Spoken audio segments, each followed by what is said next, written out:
नमस्कार मित्रों, कक्षा 10 गणित, कक्षा 12 अर्थशास्त्र दोनों मुश्किल विषय माने जाते हैं। कैसे इनको सरल बनाएं, कैसे पूरे नंबर लाएं, कैसे गणित के भय से मुक्त हो हम, इसका एक छोटा सा प्रयास मैंने किया है। और उस बच्चे को जो क्लास में सबसे कमज़ोर है, जिसकी नींव कमज़ोर है, जिसे क्लास में गणित में रुचि नहीं है, उसमें कैसे गणित की रुचि पैदा करें, कैसे उसकी नींव को मजबूत करें, कैसे ऐसी छोटी छोटी ट्रिक्स बताई जाए कि वो कम समय में पूरे नंबर लेकर आए और जो समय बचे उसमें बाकी की विषय वस्तु का दोहरान कर लें। तो इसका एक छोटा सा प्रयास मेरी तरफ से, आप इसको देखें, लाइक करें, शेयर करें और इस जो वीडियो है, इन वीडियो को जनमानस में फैला दें आप, है ना, ताकि प्रत्येक बच्चे तक पहुँचे। सब्सक्राइब जरूर कर लें, जो नीचे लिखा है सब्सक्राइब, जैसे उसको जैसे ही आप क्लिक करेंगे ये सब्सक्राइब हो जाएगा। और इस जो अभियान है मेरा, जो गणित को जनमानस तक पहुंचाना, इसमें रुचि पहुंचाना, इसमें रुचि पैदा करना, इस सब में आप मेरा सहयोग करें और भागीदार बने। इसके साथ ही धन्यवाद। इस कड़ी में आपका स्वागत। तो आज हम इस कड़ी में पढ़ेंगे बहुपद। शब्द से स्पष्ट है, बहुपद, एक से अधिक पद। तो ऐसे पद जिसमें चर और अचर दोनों प्रकार के संख्या आती है, दोनों प्रकार के गुणांक आते हैं। जैसे यह है f(x) बराबर ax प्लस b। इसमें x भी है, a भी है, संख्या भी आ सकती है। अगर b को अचर पद माने और x को चर माने तो ये अचर और चर पदों के मेल से बना हुआ एक बहुपद है, एक से अधिक पद है इसमें। तो ऐसा पद जिसमें घात एक हो, प्रत्येक पद को उसकी घात से पहचाना जाता है और उससे घात से ही उसका नाम होता है। जैसे यहाँ घात एक है तो एक घातीय पद है, इसको हम साधारण भाषा में रेखिक समीकरण कहते हैं। तो ये हमारा रेखिक समीकरण है। अगर घात 2 वाला पद हो तो 2 वाले पद में ax² plus bx plus c, यहाँ घात 2 है तो इसको हम द्विघातीय पद बोलते हैं। और अगर चूंकि इसमें 3 पद है इसलिए इसको त्रिपद भी बोलते हैं। तो द्विघातीय जो समीकरण है वो ये है, द्विघातीय पद है ये। और अगर समीकरण बनना होता है तो बीच में बराबर आता है। इसमें जो बहुपद में अपना मुख्य रूप से अध्ययन करेंगे वो द्विघातीय पदों का ही अध्ययन करेंगे अभी। अगर इसकी घात 3 हो जाती है यहाँ पर, जैसे ये ax3 plus bx² plus cx plus d, तो इसको हम नाम दे देंगे त्रिघातीय, 3 घात वाला पद। तो ये द्विघातीय और ये त्रिघातीय बहुपद। तो इस घात के हिसाब से प्रत्येक बहुपद का नाम पड़ता है। अब अगला चीज आती है कि इसका शून्य क्या होता है, गुणांक क्या होता है। तो पहले गुणांक को समझ लें। जो अंक गुणा होता है, जैसे यहाँ x के साथ क्या आ रहा है, a, तो a x का गुणांक है। जैसे समीकरण अगर ये 2x² प्लस 3x प्लस 4, तो इसमें जो x² का गुणांक अगर पूछे तो जो x² से गुणा होने वाला अंक है वही इसका गुणांक है। तो x का गुणांक क्या है, 2, x का गुणांक क्या है, 3, और अचर पद है ये 4। तो हमें इस प्रकार से गुणांक भी ज्ञात कर सकते हैं। अच्छा, अब इसके हल कैसे निकालते हैं। जैसे आपको कोई समीकरण दे रखी है ना, जैसे ये 2x प्लस 2 बराबर 0 f(x), और 0 बाद में देखेंगे हम। तो पहले हमें अगर इसका मान निकालना हो तो जिस x का जो मान होगा वो सभी x की जगह दोनों तरफ आएगा। जैसे x बराबर 1 के लिए इस बहुपद का मान अगर निकालना है तो ये f1 हो जाएगा, और इधर 2x की जगह 1 प्लस 2, तो x बराबर 1 के लिए 2 एकम 2 प्लस 2, यानी ये हो जाएगा मान इसका 4। तो x बराबर 1 के लिए ये मान हमने निकाला। अच्छा, जिस मान के लिए या जो मान रखने पर इसका मान 0 होता है वो इसका शून्यक कहलाता है। शून्यक को हम शून्यक भी कहते हैं, मूल भी कहते हैं, हल भी कहते हैं। तो परीक्षा में अगर इन 3 नामों में कोई भी नाम आता है तो करना अपनों को ये एक ही चीज़ है ना। तो हमें अगर इसका शून्य निकालना हो तो जैसे मैं उदाहरण बताऊँ आपको, यहाँ शून्य निकालना है तो x बराबर माना मैंने -1 रखने पर, x बराबर -1 रखने पर, तो ये x की जगह हो जाएगा -1 और ये 2, ये जो x है इसकी जगह -1 गुणा हो जाएगा, आप कोष्टक में लिखें ताकि चिन्ह संबंधी गड़बड़ नहीं हो, +2, तो ये x बराबर -1 के लिए f-1 का मान प्लस माइनस गुणा होते हैं तो माइनस आता है, 2 एकम 2 और 2, -2 और +2 का मान क्या हो गया, ये 0। तो यहाँ क्या मान है, इसका हल क्या आ गया, 0। क्या रखा मान हमने, -1, तो -1 x बराबर -1 इसका शून्यक है।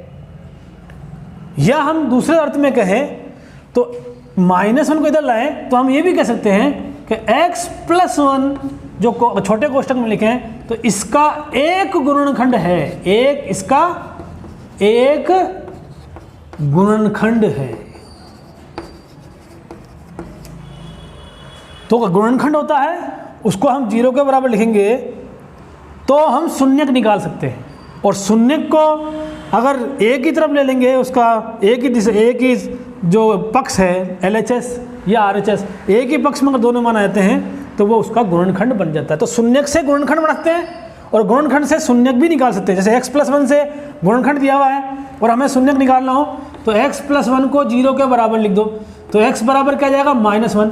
तो गुणनखंड से हमने शून्यक निकाल लिया, शून्यक से हम गुणनखंड भी निकाल सकते हैं। तो इस तरह से हमने शून्यक, मूल, पद, हल ये सब देखा। अब हम जो इस चैप्टर में पढ़ेंगे, इस प्रश्नावली में पढ़ेंगे, वो मुख्य रूप से द्विघात समीकरणों को पढ़ेंगे। और द्विघात समीकरणों को हल करने की जो विधि थी वो हमारे पास पिछली कक्षा में थी, और पिछली कक्षा में हमने गुणनखंड पढ़े थे। वो गुणनखंड जो है उसी से हम इसको हल करने का प्रयास करेंगे। पहले चूँकि कुछ बच्चे हो सकते हैं जिनको गुणनखंड के बारे में ज़्यादा ज्ञान नहीं हो, तो मैं पहले गुणनखंड के बारे में आपको बताऊंगा। गुणनखंड का एक सामान्य परिचय ले लेते हैं।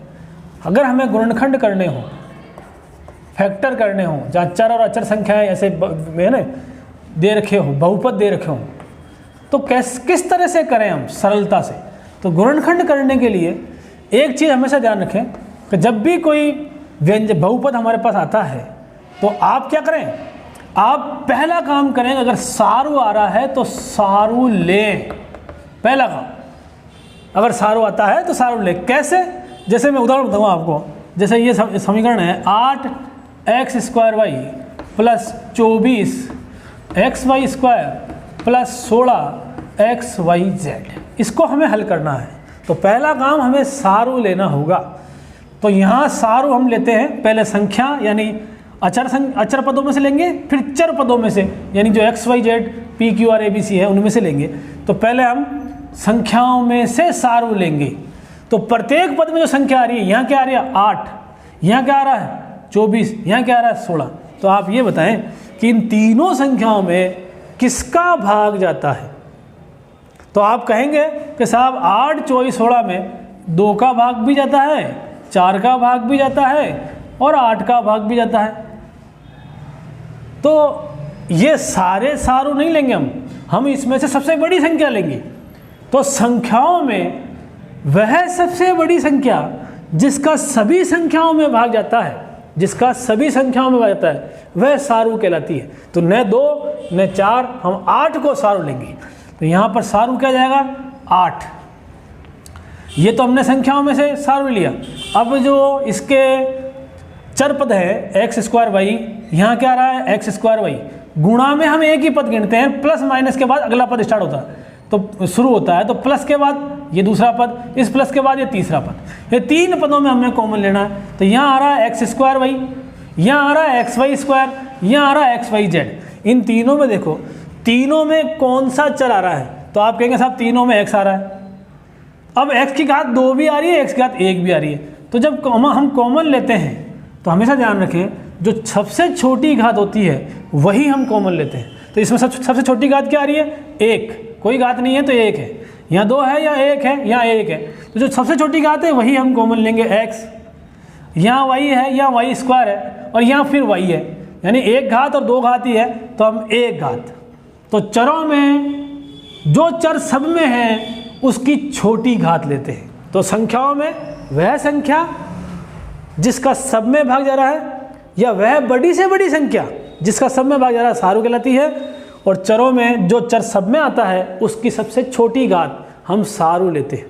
तो पहले सारू लेना सीख रहे हैं। तो यहाँ पर x y को हमने कॉमन ले लिया, शेष हम जो कॉमन लेने के बाद पद बचेंगे उसको छोटे कोष्टक में अंदर हम लिख देंगे। तो कैसे लिखेंगे? इसको लिखने के लिए जो संख्या हमने ली है उसका पहले संख्याओं में भाग लगाना है। तो 8 का भाग 8 में एक बार गया तो एक हम लिख देंगे, जरूरत पड़ी तो। x है यहाँ पर एक, तो x घात एक हमने बाहर निकाल लिया, यहाँ दो घात है तो एक घात बच गई, और ये एक घात थी y और y हम निकाल चुके हैं तो केवल x ही आएगा। और x अगर एक भी लिखते तो x से कम x, इसलिए एक लिखने की आवश्यकता नहीं है। 8 संख्या है सारू में, तो इस सारू का 8 का भाग 24 में लगाओ, तो 8 का पौड़ा 24 में कितनी बार जाएगा? 3 बार। x 1 है, बाहर निकल चुका है, y 2 है, 1 निकल चुका है, 1 बच गया। यहाँ पे 8 का भाग पहले 16 में लगाएंगे, पहले संख्या में भाग लगाओ, जो संख्या हमने कॉमन ली उसका भाग लगाओ। तो 8 दूनी 16, x बाहर आ गया, y बाहर आ गया, क्या बच गया? z।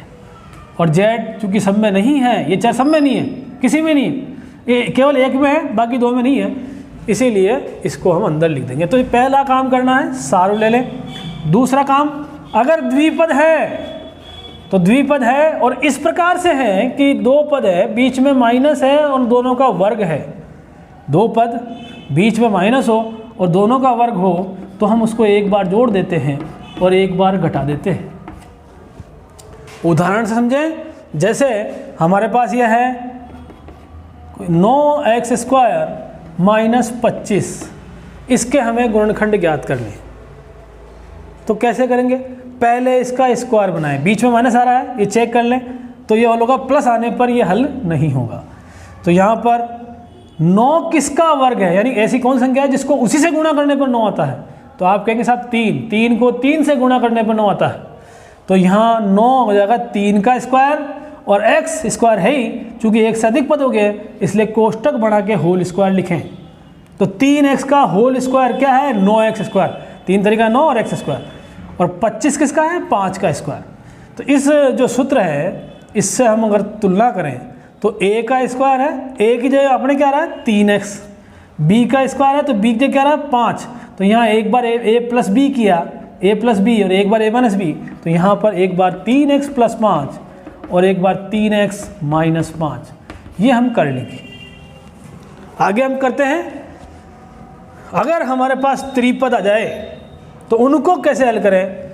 देखें इधर,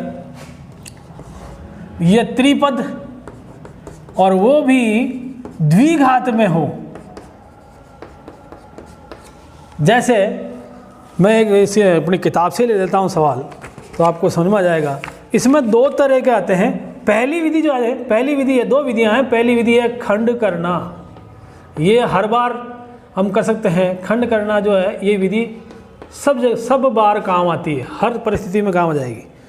जैसे मैं आपको दो सवाल ले लेता हूँ, इसमें दो तरह के सवाल आते हैं। एक वो जो इस रूप में होते हैं ax² plus minus bx plus c, और एक होता है इस रूप में ax² plus minus bx minus c। तो इनमें अंतर कैसे कर सकते हैं? अंतर एक सामान्य हम देखें तो यहाँ c किस में आ रहा है? प्लस में, या c किस में आ रहा है? माइनस में। बाकी सब समान है। और अगर व्यापक रूप में हम देखें, बड़े अर्थ में देखें, तो a और c का गुणा धनात्मक आता है।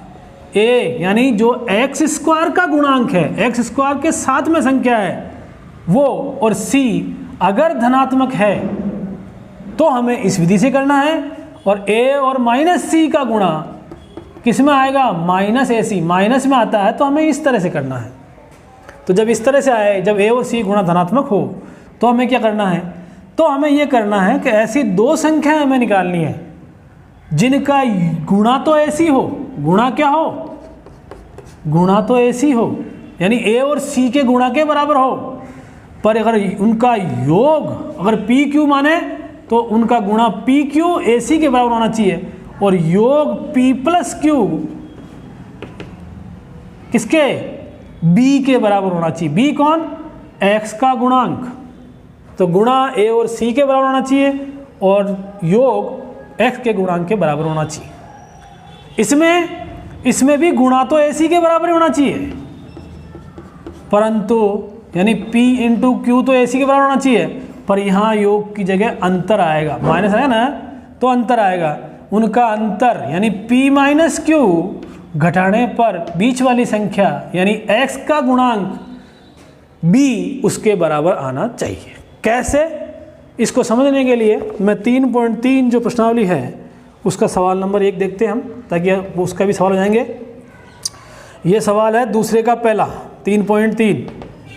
ये सवाल है 2x square plus 5x plus 3, और इसका जो अगला सवाल है वो है 9x square minus 3x minus 2 बराबर 0। तो ये दो तरह के सवाल हैं। यहाँ पहले देखते हैं a और c का गुणा धनात्मक आना चाहिए, तो a क्या है, x गुणांक, इससे तुलना करने पर तो 2 है, और c क्या है 3, तो हम गुणा करके देखते हैं तो 2 इंटू 3 कितना आ गया, 6 प्लस का धनात्मक। अगर इनका गुणा धनात्मक आया है तो हमें ऐसी दो संख्याएं लेनी हैं जिनका योग गुणा तो 6 हो, जिनका गुणा कितना आना चाहिए 6, परंतु उनका योग यहाँ क्या है b कौन, x के साथ का गुणांक, तो x का गुणांक यहाँ पे क्या है 5, योग 5 हो। ऐसी संख्या जिनका गुणा 6 हो और योग 5 हो। योग 5 है इसका मतलब 5 या 5 से छोटी संख्या है, 5 से छोटी संख्या है, 5 से छोटी संख्या है। तो हम जैसे देखते हैं 6 किस में आता है, तो आप यही उदाहरण लें 2 तिया 6, तो 2 और 3 को जोड़ें आप, 2 का पारा हमने 3 बार बोला, 2 तिया 6 और 2 और 3 को जोड़ने पर कितना आ गया 5, तो योग 5 आ गया। तो इसका मतलब 2 और 3 ही सही है। तो यहाँ पर 5 की जगह 2 प्लस 3 कर देंगे हम, तो ये जो x साथ में गुणांक है ये 2 के साथ भी जाएगा और 3 के साथ भी जाएगा। तो यहाँ 5 के लिए जाएगा हमारे पास, अगर मैं आपको समझाना चाहूँ तो यहाँ मैं कर दूंगा 5 की जगह क्या 2 प्लस 3, और बाहर क्या आ रहा है x प्लस 3। अब इस x को इन दोनों से गुणा करेंगे, 2 से भी और 3 से भी, तो ये समीकरण जाएगी 2x स्क्वायर, ये गुणा हो गया 2x, ये बहुपद का मान 3x है ना, प्लस 3, और यहाँ बराबर 0 है, इसीलिए ये समीकरण है, ठीक है ना। तो अब यहाँ पर क्या करेंगे, हमने 3 पद थे, 3 के 4 बना लिए, अब ये 2 के जोड़े बनाएंगे और उन दोनों में से सारों लेंगे जो मैंने अभी समझाया आपको। तो इन दोनों में पहले संख्या कॉमन लेंगे, तो 2 यहाँ भी आ रहा है, 2 यहाँ भी आ रहा है, तो 2 कॉमन आ जाएगा, और x दोनों में आ रहा है तो x कॉमन आ जाएगा। तो अब जो बचा अंदर वो अंदर लिख देंगे, तो यहाँ 2 का बाहर निकल गया, तो 2 एकम 2, 1 अपन लिखेंगे तब जब कुछ भी नहीं हो। यहाँ 2x है, x की घात कितनी है 2, 1x बाहर निकल गया तो 1x बच गया, यहाँ 2x का 2x पूरा निकल गया तो 2 एकम 2 आ जाएगा, x बाहर निकल चुका है, अब कुछ भी नहीं बचा तो 1 लिखे आप। यहाँ हम कॉमन लेंगे तो इन दोनों में क्या आ रहा है 3, तो यहाँ क्या बच गया x, और 3 का भाग 3 में कितनी बार गया 1 बार, बराबर क्या आ गया 0। तो इस तरह से हमने इसके गुणनखंड प्राप्त कर लिए। जो कोष्ठक दोनों में आ रहा है पहले उसको लिख लें, फिर बाकी जो इनके बाहर पद है उनको लिख लें। तो ये 2x और प्लस 3, तो ये 2x प्लस 3 बराबर 0। अब इसके शून्यक निकालने हैं हमको, अभी जैसे मैंने बताया था आपको गुणनखंड से शून्यक निकालना है, तो इसको 0 के बराबर लिख देंगे हम और हल कर लें। तो 2 पदों का गुणा 0 है या 2 संख्याओं का गुणा 0 है। कोई भी 2 संख्याएं 2 पद हों, चर अचर हों, उनका गुणा 0 कब आता है, जब उनमें से कोई एक संख्या 0 होती है। तो या तो इसमें ये 0 है या ये 0 है। तो हम दोनों को देख लेते हैं। यदि x प्लस 1 बराबर 0, ये पहला कोष्ठक, तो x बराबर क्या आ गया -1, और यदि 2x प्लस 3 ये बराबर 0, तो 2x बराबर +3 उधर गया तो -3 और x बराबर -3 2 गुणा में है तो यहाँ आ जाएगा ये भाग में। तो इसके शून्यक मूल्य हल 2 घात है तो 2 शून्यक आएंगे, 3 घात होंगे 3 आएंगे, तो 2 घात है तो इसके शून्यक क्या हो गए, इसके शून्यक के 2 चाहे मूल के 2 है ना या हल के 2, ये सब एक ही चीज़ है। क्या आ गया हमारे पास -1 और -3/2। तो इस तरह से गुणनखंड हम कर सकते हैं, गुणनखंडे के द्वारा शून्यक मूल्य हल हम निकाल सकते हैं। अब आगे चलते हैं। तो त्रिपद को खंड करने का विधि ये है, पहले इसका और अभ्यास करेंगे धीरे धीरे तो आज आपको आ जाएगा। और इसकी जो अंतिम चीज़ है, अगर त्रिपद हो और इस रूप में हो, मैं मिटा दूँ इसको, तो पहला सारू लेना, दूसरा द्विपद, तीसरा त्रिपद हो तो पहले खंड करें और इसके आगे त्रिपद में दूसरी विधि जो विशेष परिस्थिति में ही काम आती है वो होती है वर्ग बनाना। और वर्ग कब बनते हैं, जब इस रूप में होता है a² + 2ab + b²। 3 पद इस रूप में हो जहाँ पहला और तीसरा पद तो वर्ग हो, बीच में दोनों 2 से गुणा हो 2 से गुणा हो, तो हम लिखते हैं a + b²। और यहाँ अगर माइनस है तो यहाँ भी माइनस आ जाएगा। इसका एक उदाहरण लेते हैं, सवाल लेते हैं हाथों हाथ, तो सवाल के द्वारा हम समझते जाएंगे। इसमें एक सवाल तो इसी में है, जैसे इसका सवाल नंबर 4, 3.3 दूसरे का चौथा, 3.3 दूसरे का चौथा। ये सवाल है x² -8x + 16। तो इसको हम हल करने का प्रयास करते हैं इस विधि से। तो यहाँ देखें, पहले पद का स्क्वायर होना चाहिए, है, तीसरे पद का स्क्वायर है क्या नहीं है, तो 16 किसका स्क्वायर बनता है, 4 का, क्योंकि 4 × 4 16, 4 को 4 से गुणा कर 16 आता है, तो 16 4 का स्क्वायर है, 4 का वर्ग है। तो x² -8x + 4 का स्क्वायर, बीच वाली संख्या अभी नहीं लिखे, a² b² लिख दिया हमने। बीच में क्या है, दोनों संख्याएं 2 से गुणा होनी चाहिए, तो 2 से गुणा होनी चाहिए, एक तो ये x और एक ये 2, तो नहीं x और ये 4। तो अब ये कांटा मिलना चाहिए यहाँ पे, गुणा करने पर ये अगला पद, ये ऊपर वाला पद आना चाहिए बीच वाला। तो 4 दूनी 8 माइनस आएगा x का x, कांटा मिल गया सर। तो ये बिल्कुल इस रूप में है, पर यहाँ माइनस आ रहा है तो इस सूत्र में a माइनस भी हो जाएगा। तो a की जगह क्या आ रहा है x, b की जगह क्या आ रहा है 4 और बीच में माइनस और ये होल स्क्वायर। तो इस विधि से भी कर सकते हैं अगर इस रूप में हमारे सवाल हो तो अब ये होल स्क्वायर है, अगर इसके शून्यक निकालने हमको तो क्या करेंगे, ये कोष्टक 2 बार है, स्क्वायर का मतलब, तो x - 4 = 0 एक बार निकाल लें। यदि x - 4 = 0 तो x बराबर क्या आ गया 4, और चूंकि ये कोष्टक 2 बार है इसलिए उत्तर ये शून्यक भी 2 बार लिखे 4 4। तो इस तरह से